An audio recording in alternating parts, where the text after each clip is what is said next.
इस पर मैं आऊंगी। प्रेम शुक्ला जी मेरे साथ हैं, सारे सवाल ले जाती हूँ मैं। सुरेंद्र जी मैं सारे सवाल ले जाती हूँ।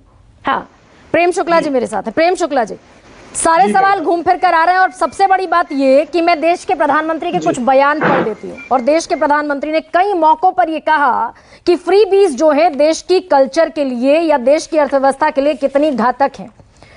कई बार, एक बार नहीं बल्कि कई बार कहते हुए नजर आए। हमें मिलकर उनकी इस सोच को हराना है, रेवड़ी कल्चर को देश की राजनीति से हटाना है और डबल इंजन की सरकार मुफ्त की रेवड़ी बांटने का शॉर्टकट नहीं अपनाती। लेकिन आज जो राजस्थान में हुआ, पहली चीज तो वो, और उसके अलावा बीजेपी रूल्ड स्टेट के सारे डेटाज मेरे पास हैं। उत्तर प्रदेश में आपने क्या वादा किया, मध्य प्रदेश की शिवराज सरकार जो है वो लगातार फ्री बीज के वादे करती है। इसके अलावा जहां जहां आपकी सरकार है, गुजरात की बात कर लेते हैं, स्कूटी देने की बात है या किसानों की बात है। एक और सवाल आप तक पहुंचाती हूं कि आप 2016 में किसानों की आय दोगुनी करने का टारगेट रखते हैं, लेकिन 2022 में संसदीय समिति की वो रिपोर्ट जिसके अध्यक्ष स्वयं बीजेपी के नेता हैं, वो संसदीय समिति की रिपोर्ट कहती है कि टारगेट से आप बहुत ज्यादा दूर हैं। तो सर कब तक ये चुनावी रेवड़ियां बांटकर आप सशक्त करने का लोगों को, एक तरीके से ये फिर तो ये बड़ा फिशी नजर आता है, ये बड़ा सतही नजर आता है। देखिए, चुनावी रेवड़ियां इसको कहते हैं कि चुनाव के समय वादा कर दो, बाद में पूरा भी ना करो, आधा अधूरा कर दो और निकल लो। अभी कर्नाटक में बहुत सारा जो है वादे किए गए और कल ही जो है कर्नाटक में इनके सिंचाई मंत्री डीके शिव कुमार जो उप मुख्यमंत्री भी हैं, उन्होंने कल ऐलान किया कि कर्नाटक में विकास के लिए हमारे पास कोई फंड नहीं है। कोई विधायक जो है अपने इलाके में विकास के लिए कोष मांगने के लिए ना आए।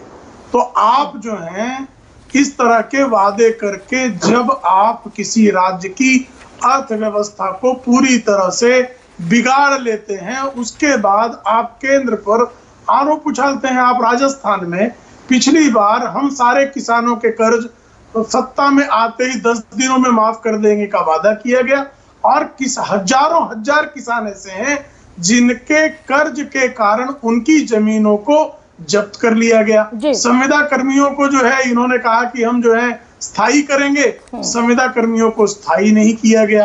अब चुनाव नजदीक आ गया तो इनकी रेवड़ियां बटनी शुरू हो गई। नहीं, यही तो मैं पूछना चाहती हूँ प्रेम जी, मैं यही पूछना चाहती हूँ। आपने कर्नाटक इलेक्शन का जिक्र किया, मैं कर्नाटक की पूरी फहरिस्त पढ़ देती हूँ। अगर वो ये कहते हैं कर्नाटक में 5 गारंटी देते हैं और कर्नाटक में वो ये कहते हैं कि क्या क्या देंगे, तो कर्नाटक में आप भी आधा लीटर दूध का वादा करते हैं।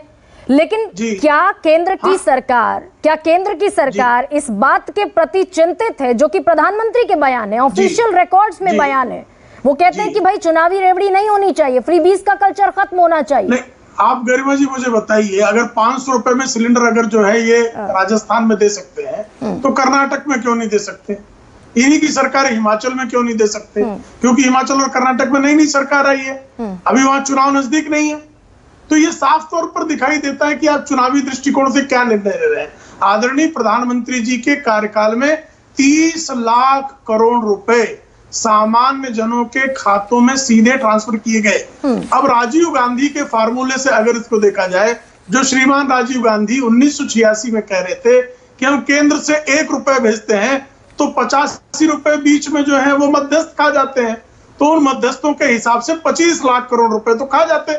अगर सशक्तिकरण की दृष्टि से 30 लाख करोड़ रुपए सीधे लोगों के खाते में पहुंचते हैं। आपने जो है जब आजादी मिली थी इस देश में तो रोटी, कपड़ा और मकान, ये 3 आपने वादे जनता के साथ किए थे, लेकिन मकान देना कब शुरू हुआ? आदरणीय नरेंद्र मोदी जी की सरकार पहली सरकार है जो 4 करोड़ लोगों को मकान देने का पूरा डेटा सबके सामने है। मकान देती है, उसमें जो है जहर घर नल से जल देती है, उसमें LPG गैस कनेक्शन देती है, सौभाग्य योजना के तहत उसमें बिजली देती है। वहां पर जो है उस घर में रहने वाले नागरिकों को जो है वो 5 लाख रुपए तक की जो है आयुष्मान योजना के तहत स्वास्थ्य का कवर देती है। उस घर के बुजुर्गों के लिए पेंशन की व्यवस्था करती है। आप मुझे बता दीजिए 2014 के पहले इसमें से क्या था?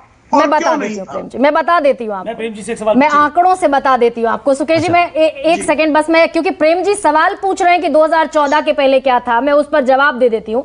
2004 में प्रेम जी हमारे देश पर जो कर्ज था वो 17 लाख करोड़ रुपए का था।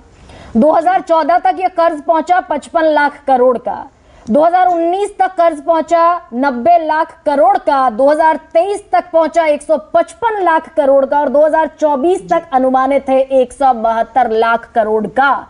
तो क्या ये चुनावी रेवड़ियां जिनका आप जिक्र कर रहे हैं, आपने कहा कि आप 80 करोड़ लोगों को हर महीने मुफ्त अनाज देते हैं, हम मानते हैं प्रेम जी कि आप 80 करोड़ लोगों को मुफ्त अनाज देते हैं।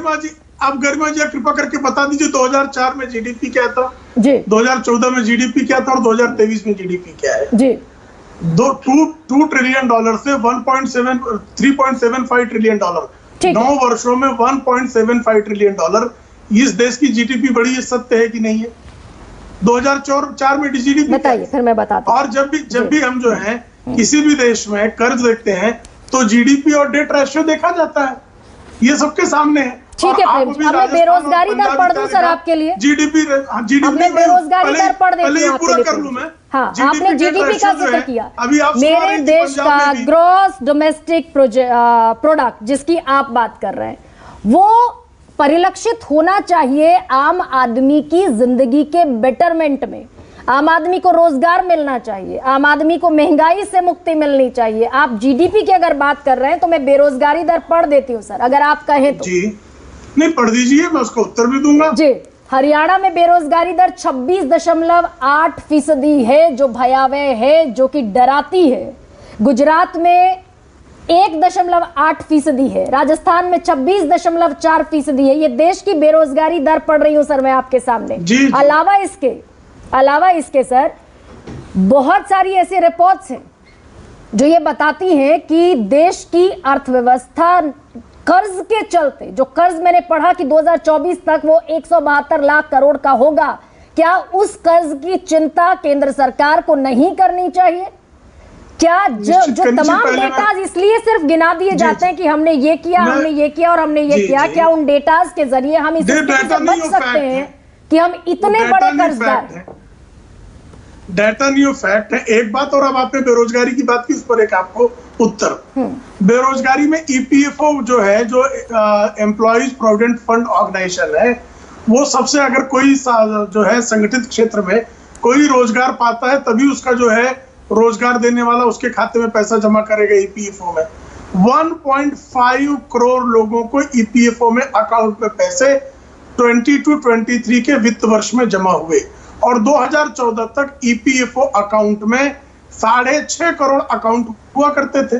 तो 6.5 करोड़ अकाउंट आप जो है 2014 तक, और एक वर्ष में अगर 1.5 करोड़ लोग ईपीएफओ अकाउंट ऐड होता है, यानी ऑर्गेनाइज सेक्टर में अगर रोजगार सृजित होता है, एक रोजगार अगर ऑर्गेनाइज सेक्टर में सृजित होता है तो कई गुना रोजगार जो है वो अनऑर्गेनाइज सेक्टर में सृजित होते हैं। ये इस बात का संकेत है, आंकड़े ही है नरेंद्र मोदी जी के कार्यकाल आंकड़े ही है। आप बीजेपी के प्रवक्ता हैं, बीजेपी के बड़े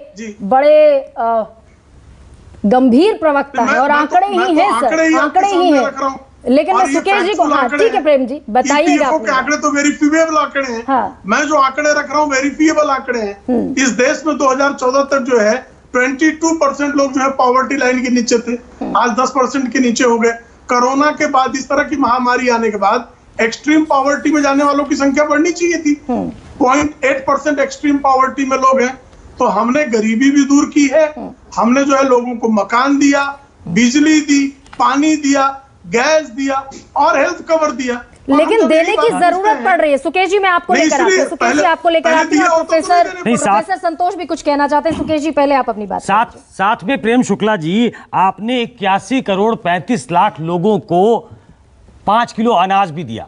हम देश की दुनिया की तीसरी बड़ी इकोनॉमी हो जाएंगे अगले टर्म में जब मोदी जी आएंगे। अभी हम 5वीं हैं, आपको देना पड़ा और वो कोरोना के समय शुरू किया था, वो आप खत्म नहीं कर पा रहे हैं। इसको पता नहीं रेवड़ी के इसमें डालें या मेवा के खांचे में इसको डालें, सेवा में है कि मेवा में है। आपने 6,000 रुपया, सुन लीजिए प्रेम शुक्ला जी, 6,000 रुपए सालाना आपने किसानों को दिया। ये पता नहीं सेवा में डालें कि मेवा में डालें। आप उनकी एमएसपी की गारंटी कर देते तो शायद उनको इस बात की जरूरत नहीं पड़ती। आपने फ्री सिलेंडर दिया, वो सेवा में डालें कि मेवा में डालें। आपके खुद दत्तात्रेय होशबोले, आप परिचित हैं उनसे, संघ के सरकारवाह क्या कहते हैं? उन्होंने कहा कि 23 करोड़ लोग ऐसे हैं इस देश में जो 375 रुपया हर दिन का कमाते हैं। 21 करोड़ लोग जो हैं वो गरीबी रेखा के नीचे हैं। तो 44-45 करोड़ लोग जो हैं उनकी स्थिति ऐसी है। और हम इस डिबेट में हैं कि कौन सेवा कर रहा है, कौन मेवा दे रहा है। तो पहले तो ये डिसाइड हो जाए। और मेरे ख्याल से प्रोफेसर साहब बेहतर आदमी होंगे बताने के लिए कि जो हमारी इकोनॉमी की स्थिति है उसमें राजनीतिक दल चाहे कोई भी हो, कांग्रेस जो है वो कर्नाटक में वादा करे, हिमाचल में करे, मध्य प्रदेश में करे, छत्तीसगढ़ में करे, जहां उसको अभी चुनाव में जाना है, तो वो उसकी निगाह जो है वो सिर्फ चुनाव पे होती है या कुछ फिस्कल प्रूडेंस भी देखा जाता है? मेरे ख्याल से प्रोफेसर साहब बेहतर बता दें। ये फिस्कल